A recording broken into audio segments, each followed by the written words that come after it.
fasilitas pelayanan kesehatan untuk sementara ini tidak meresepkan obat-obat atau memberikan obat-obat dalam bentuk sediaan cair atau sirup sampai hasil penelusuran dan penelitian tuntas. Karena kan saya juga punya anak kecil, masih 2 tahun. Kalau emang itu berakibat fatal untuk kondisi anak, lebih baik di stop.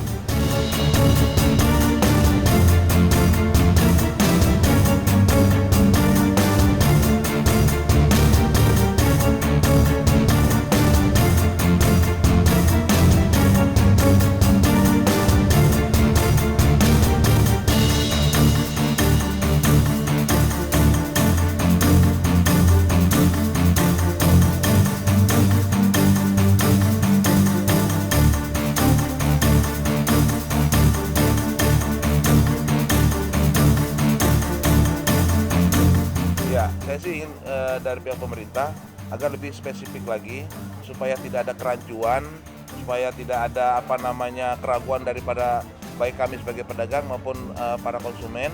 Jadi jenis-jenis apa saja yang memang dilarang atau untuk sementara ini di stop.